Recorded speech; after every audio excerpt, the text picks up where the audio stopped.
భోంచేసేటప్పుడు దేవునికి కృతజ్ఞతాస్తుతులు చెల్లించడం మర్చిపోకండి. ఏం మర్చిపోకండి? మనకు అదొకటి గుర్తుండి సావదు. ఆయనకు కృతజ్ఞతాస్తుతులు చెల్లించకుండా ఆహారం తినడం కూడా పాపమే. మేలైనది చేయనిరిగియు అలాగూ చేయని వానికి ఏం కలుగును? పాపం కలుగును. మీరు ఎప్పుడైనా సరే భోజనం చేసేటప్పుడు ఖచ్చితంగా ముద్ద చుట్టి నోట్లో పెట్టుకునేటప్పుడు ఎవరికి థ్యాంక్స్ చెప్పాలి? పక్కనింటి ఆవిడ ఒక కప్పు టీ పొడి ఇచ్చింది అనుకో, సంవత్సరాల తరబడి చూపిస్తావు కృతజ్ఞత.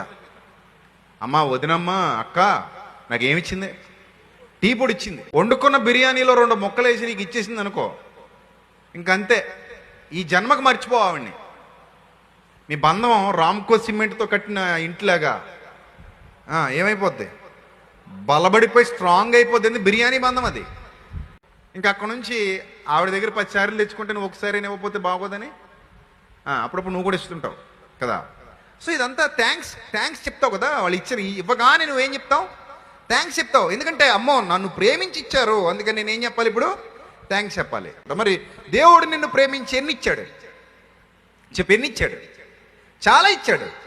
నీ ఆయుష్ అయిందే, నీ ఆరోగ్యం అయిందే, నువ్వు తినే భోజనం అయిందే, నీకున్న సమస్తము ఆయిందే. మరి ఆయనకి థ్యాంక్స్ చెప్పడానికి మనకేంటి నొప్పి? కృతజ్ఞత చెల్లించడానికి మనకేంటి నొప్పి? ఆయనకి స్తుతులు చెల్లించడానికి మనకేంటి నొప్పి? ఆయనకి స్తోత్రం చెల్లించడానికి మనకి ఏంటి నొప్పి? తినే ముందైనా మనకి ఎవరు గుర్తు రావాలి? తినే ముందు ఎవరు గుర్తు రావాలి? దేవుడు గుర్తు రావాలి. గుర్తుపెట్టుకోండి, మేలైనది చేయనిరిగియు అలా చెయ్యని వానికి ఏం కలుగుతుందట? పాపం కలుగుతుందట. కాబట్టి ఆహారం తినేటప్పుడు దేవునికి స్తుతి చెల్లించి ఆహారం తినడం అనేది భక్తుల లక్షణం.